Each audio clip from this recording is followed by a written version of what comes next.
Bonjour à tous, je vous adresse ces quelques mots au sujet de la reprise des messes publiques qui est rendue possible, comme vous savez, à partir de ce week-end, avec un nombre de fidèles maximum qui a été fixé à 30 personnes. Évidemment, nous pouvons tous avoir des réactions très diverses et un avis particulier sur la situation en général, sur cette règle en particulier, mais il reste que les choses nous ont été données ainsi, et que d'ailleurs la situation sanitaire de notre pays demeure assez sérieuse pour appeler la vigilance et la prudence de la part de tous. Nous allons donc continuer, comme nous le faisons déjà depuis des mois, à faire preuve de responsabilité personnelle et commune.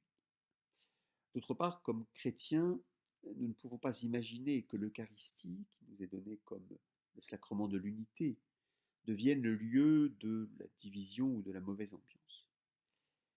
Nous allons donc faire tout ce qui est possible et qui est honnêtement largement à notre portée pour que les choses se passent au mieux. Et évidemment, cela dépend de chacun d'entre nous.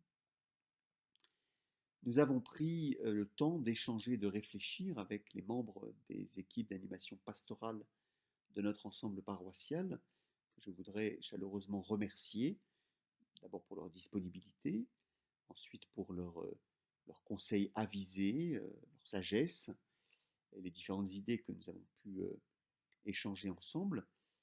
Et je vous invite à prendre connaissance de la lettre que j'ai préparée à l'issue de nos discussions et qui est disponible sur les sites internet de nos deux paroisses.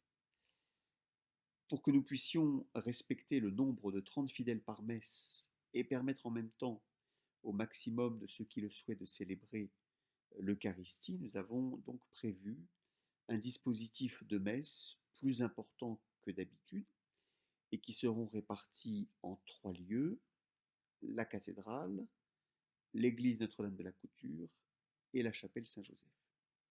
Et vous trouverez les détails des horaires en bas de la lettre.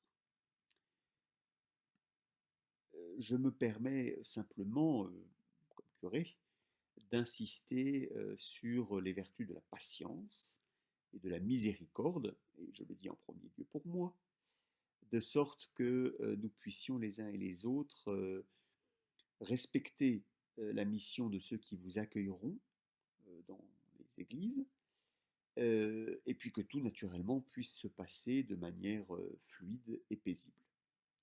Si l'accès à telle messe n'est plus possible, parce que le nombre maximum aura été atteint de personnes possibles, eh bien nous vous en proposerons une autre. Compte tenu du contexte, évidemment, vous comprendrez que ces messes seront simples et sobres. Et nous aurons ainsi la joie de prier les uns pour les autres et de présenter au Seigneur toutes les intentions qui nous sont confiées. Frères et sœurs, mes amis, je vous assure de ma disponibilité et je vous souhaite aussi, avec un peu d'avance, une très heureuse entrée dans le temps de l'Avent, durant lequel le Seigneur nous apprend à devenir des veilleurs dans la prière pour attendre et nous préparer à sa venue, et puis aussi des veilleurs les uns sur les autres. Je vous remercie beaucoup et je vous dis à très bientôt.